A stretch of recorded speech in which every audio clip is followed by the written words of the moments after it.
On Monday, the 3rd of November 2025, you're with Coffee Time with Peter Gomez, and our guest this morning is Essa by Faal.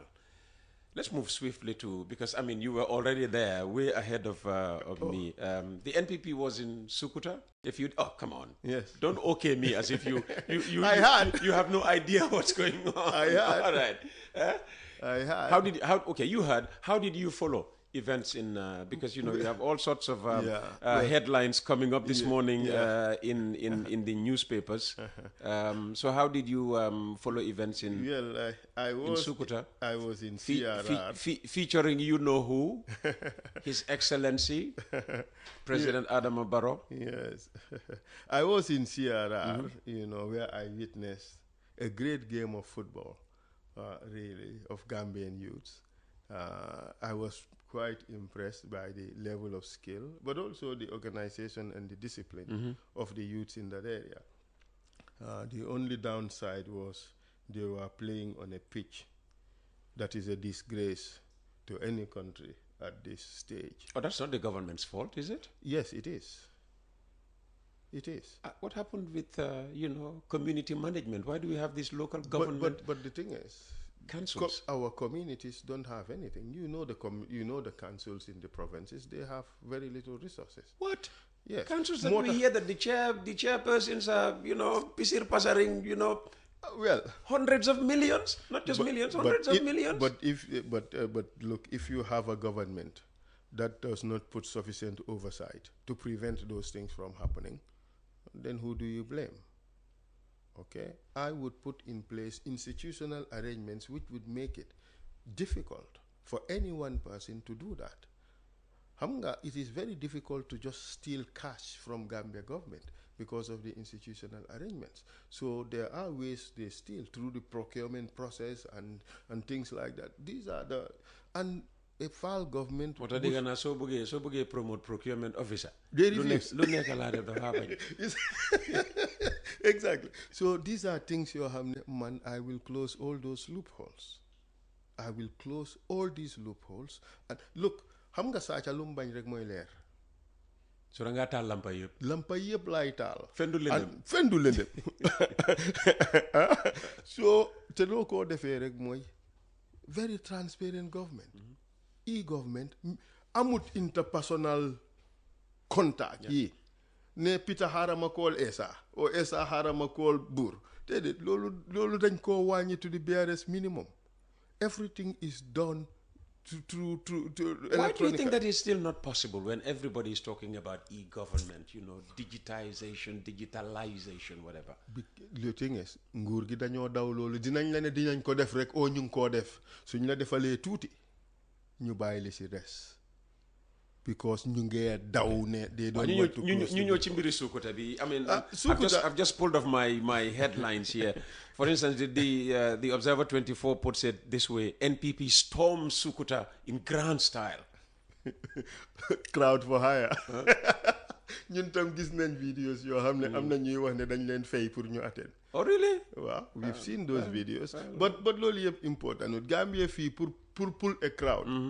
What you need is to be able to pay the transport of people to come. From Banjul to Koina, so tegeye buses, obviously you will get a crowd to fill a stadium. But that is not the issue here. I am more concerned about the statements that were made. Xam nga nguur dafa serious. Waaye nguur du ñàkk fula, nguur du ñàkk fayda. I have had certain concerning I have heard about certain concerning statements that are made. Like, you know, in my younger days as a student in university, some of the statements that I have had made in Sukuta, xam nga naka lañ leen daan characterize? Did it? Verbal diarrhea. ñenn ñi di ko ooyee public political masturbation. Mooy nga taxaw rek in public rek di def lu ñaaw. So lan lu ñaaw moo doon xew foofu noonu Sukuta? nga tiim ay kilifa. Xalaatuloo dara loo wax lu di leen wax ay wax yu ñaaw, di leen jéem a tuutiloo, di leen jéem a sewloo, di leen jéem a caricature. man duma tontu façon yi wax yi yarade ko yooyu. yoo lañ doon wax yoo kàddu yoo dañ ko ekkati woon yoo jagleel la ko. du man rek.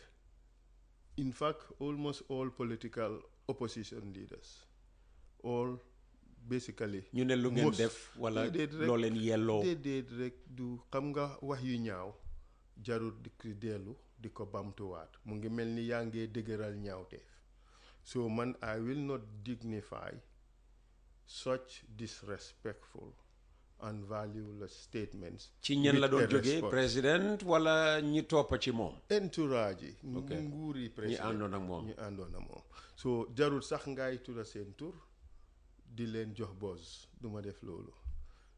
Jarut ngay leen a tiiñal dang leen a ndeysaanal day nit ku yiw day dina moytu yenn wax yi di leen ndeysaanal ci ne xalaatuñ dara lu du toog ne dañoo tuutil ay nit di leen doyadiloo nguur gi am na lu leen doy caxaak njara mooy the problems in this country mooy nit ñi dund gi nim seeree nim méttee ci kaw askan bi niñ ko war a wàññee niñ waree dimbale nit ñi ba nga xam ne wàññi nañ coono gi. xëy na wàññi bi waaye mbiri seeraay be ñàkk jafe njëg be yooyu ñu ne again ñoom liñ inherit la economy bi is an open market economy. xam nga accept nañ ne luñ inherit la mu ngi mel ni accept nañ ne seen responsibility la. waaw so bon ñun li ñoo wax mooy ne ñoom loolu lañ war a focus on xam nga bi ci gën a métti Peter. And the saddest thing is they try to trivialize, make mockery of mental health. How? Yes, some people have been attributed to be mental, which is really funny. Looking at where those statements are coming from, some, xam nga rek nit ki su melee dara mu bugga laa toolaalee moom. Daf laa wax yi mekka ci moom so man duma leen tontu because of those things. Why? The thing mooy ne ñun we have too many problems. We should be focusing on things yi nga xam ne mooy bring about national development. Nguur gi should be focused on what they have for the Gambian people. They have infrastructural development for us, serious infrastructural development. But do we have enough? No. They should be telling us what they want to do for the Gambian people after 2026 instead of to lift us out of our poverty. Well, that's what they said. But they are focused on personal attacks on people. Personal attacks yoo xam ne amuñ njëriñ, personal attacks yoo xam ne even some of the most debilitating problems in our society like mental health are being used for mockery purposes. Xam nga fii you go to many homes, mental health is an issue. It's a big problem. Either arising out of drug abuse, either genetic, or arising from stress or other problems. Yeah, but government is building a drug rehabilitation center in Tranquil. But then, and we were promised by the health minister here that, Tanka is going to be upgraded. And I think they should look at mental health with compassion and empathy, instead of using it as a tool for mockery. That is what they have done in Sokoto. Well, whoever did that really needs which is not just distasteful. Yeah. It is shockingly disappointing. But, admired with appeal to hypocrisy. But so, ñun dañ leen a ndeysaanal rek ñu bàyyi ko foofu and don't dwell much on it. Xam nga ñii kenn du leen tontu.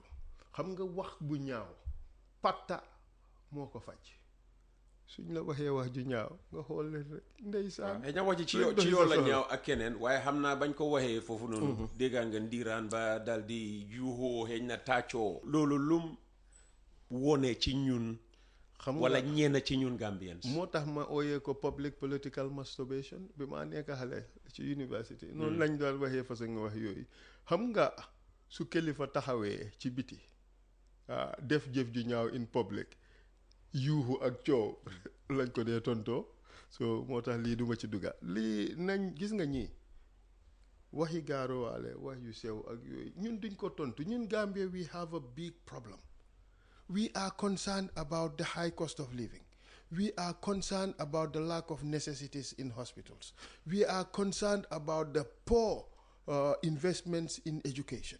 We are concerned about the fact that only a little over 5% of kids would have 5 O levels or 5 WAS credits. We are concerned about the terrible state of water supply in the country, potable water. Many places so far But it's a huge project coming from the Ministry of Water Resources. For those areas that you cite, they're going to sink boreholes all over the place. Kilifa gi mangi joge ci dex gi just demba barka demba la joge ci dex gi. Water is a serious problem in many communities. Why yow so fa nekkee 9 years. So fa nekkee 9 years. This problem still persists. Nga xaar be sa taama ngee jeex si nga ne ma I have a project xam nga project yi ndax yee mbow yi project yi ndax lii mooy project yi ndax yee mbow nag gis nga su élection dee ñëw dinañ la lii hay project baa ngee start si ñu daw dem fii les foundation stone daw fii dem nit ñi ne leen non lii dinañ ko saafara next year rek dinañ ko def loolu mooy politique yi ndax yee mbow nit ñi dañ ci sonna. This government has shown its true colors. They are not interested in the development of the Gambia and the Gambian people. Okay, so they are more focused about creating environment for them to remain in power and to leash on the Gambian people. Loolu lañ fi nekkee. Because I call it leashing on the Gambian people simply because of the terrible arrangements and unfair and unequitable arrangements that we have. Those who are at the top receive the cream and those who are at the bottom receive the dregs. That kind of government should be voted out of office. Mbokay li ma wax mooy ne ñun nguur gi ñu am mooy ñoom ñi nekk ci kaw rek ñooy nekkaay noos ñoom ak seen ñoñ ñeen ñi ci des ñi nekk ci suuf nañ fande. Nguur googu dañ ko war a génnee ci dëkk bi nguur googu dañ ko war a daaneel yéen nit ñi yéen a am seen karta December 2026 daxaleen nguur googu ca biti sànni leen ca biti ngeen vote pour nguur yoo xam ne dinañ cater for interest of the Gambian people ñun looloo tax ñu dugg ci politique bi te loolu la ñuy xeex. Gambia rek dañ ko dee waxee du Banjul KM ba Brikama waaw ñu ne la toppa ca Brikama moo ëppa ñetti place yu ma la nemal nii maanaam lu bari dañ dee foog ne wax ji yépp mu ngi am fii ci Kombo Tubaab Banko bi so Greater Banjul area bi all right lu Essa Mbye Faal di def pour gis ne kàddoom egg na fu ne ci réew mi xam nga àddina bi dafa wéccee ko bu njëkka pour sa kàddu eega da nga war a dem mbaa nga yóbbante waaw fi mu nekk sax yóbbante dafa yomba parce que dëkk bi foo dem rek nit ñi am nañ WhatsApp am nañ smartphones turu loolu sa kàddu mun naa eega foo ko fogee wut keroog fépp fu ma dem Gambia youth siang maa wax ne ñu ngi laa seetaan ñu ngi laa déglu te ñu ngi laa dégga yow rek la ñuy topp kon Essa Mbye Faal emut rek ci Banjul Kombo West Coast region dafa xam nga am na ku fi ñëw toog dafa dugga fu ne ci réew mi xam nga am na ku fi ñëw toog waaw ne la Essa Faal xamut sax gannaaw baara xamut sax gannaaw biir kaama waaye kooku xamut ne man yaroo naa ci kaw gi di xam nga kooku xamuma xam nga yow soo ñëwee rek xamuloo nit rek bugga koo yekkalu nekk bugga koo dëkkal fu ne man dama yaroo in the provinces Gambia ñi fi daan gën a dox mooy teachers. My father was a teacher. He taught for more than 50 years. He served in different parts of the country. Oh, wow. And I also lived in the provinces like a provincial boy. So forget ne kii moom xamut dëkk bi ni mu fa taajoo nax nga sa boppa. And also my grandfather moo bil waaf si ak all bridges yi nekkoon Gambia yépp. Almost 90% some people tell me from Banjul ba Koyna. Okay, any major waaf bu nekk ci dëkk bi suma maam moo ko tabax including Bond Road. so man dem naa place yu bari seeti suma maam so xam naa dëkk bi tuuti. xam nga wax mooy jur wax. wax mooy jur wax. wax nga ba fi mbiri waaf. waaw léegi mu indi ñu nag ci waxi poori Banjul bi. boobu beneen affaire la. moo tax ne la waxee jur wax. xam nga Peter. xam nga nguur. primary focus am should be the interest of the people. lan mooy njëriñi askan wi. man sa kunda ala focus ñan na kela mu ne lebe mool nafaa la waaye nga def transactions yoo xam ne yaa ngi ko structure in such a way boo xam ne ñi nekk bitim réew ñooy njëriñu ñun mi nekk ci biir fii ñu fande gis nga xam nga port. waaw waaye su dee Gambians yu nekk bitim réew ñoo ci njëriñu. déedéet Gambians déedéet du loolu de. waaw te da nga ne ku ñu nekk bitim réew. waaw na leer. waaw mooy yow yaa ne na ngaa taal lampa yi ba. non man ñun nguuri Essa Faal naay dafa leer de. laa ilaaha illallah. soo ne ñi nekk bitim réew ñen. mooy rek foreigners for instance ñooy benefit. look the ports I understand the deal is 80-20 xam nga ne ports seen problem was an efficiency issue. seekal tooki siñ ko jox lan lañ fa def efficiency rek la gaa yi indi reorganization and efficiency rek la gaa yi indi port bi change but the government should ask itself what is wrong with us. They are inefficient, they are incapable. If they were capable, they would make sure that the port had all the necessary qualified people to run an effective port. boobu moom nangu nañ ko boobu moom nangu nañ ne efficiency problem was an issue. But okay, so efficiency tax na nangu na waaw efficiency tax na léegi deal bi nga xam ne ñu ngi ko am understand nga. muy mbir boo xam ne ñu ngi ko xojee. ñu ngi ko méttit lu bu baax a baax ñu ngi ko xojee. an xam nga ne diiri fanweeri at. waaw 30 years. ba pare xam nga li ci gën a métti mooy xaalis bi ñu wax sax ne am nañ ko mun ko cee def amuñ ko. so dañ am pour ñëw suñ banque yi fii bugg a koo leb looloo tax I am happy ne another Saints alumnus Os Jobaate put his foot down.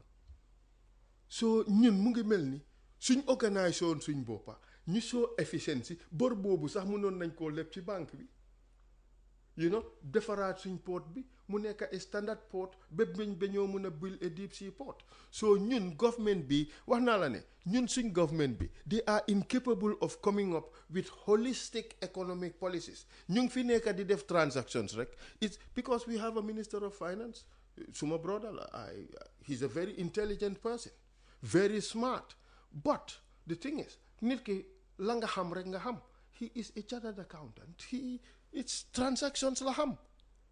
He's not a monetary economist. He is not an economist to be able to effectively and efficiently lead a holistic economic policy for a nation like the Gambia in this stage of development.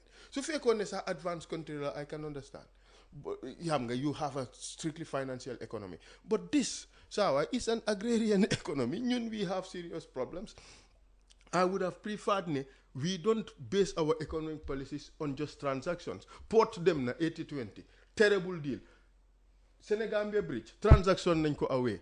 Everything 25 years boobu. Exactly. Gamtel dégg naa mu ngee dem si su demut already. So ñun ñu ngi ci. Airport is in line. Airport dem na fi mu nekk sax GIA dégg naa is. foog naa Independence Stadium is also mooy li ma laa wax nit ki lim xam loolu laa mun a def.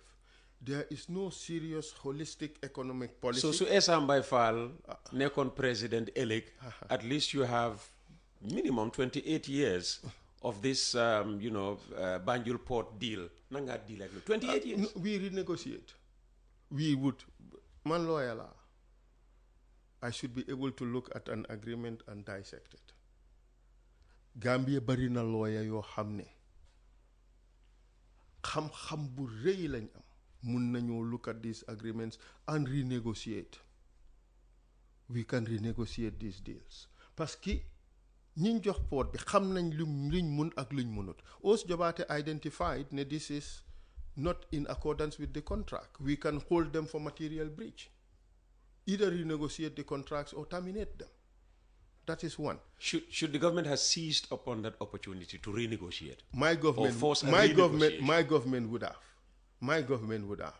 Okay, there are sensitivities involved, but also our countries, our governments are being taken advantage of, and so nguur hamne, at the expedience of political advantage, they are willing to let go of these things. It's terrible, and this.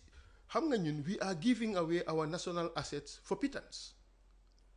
And that's a problem.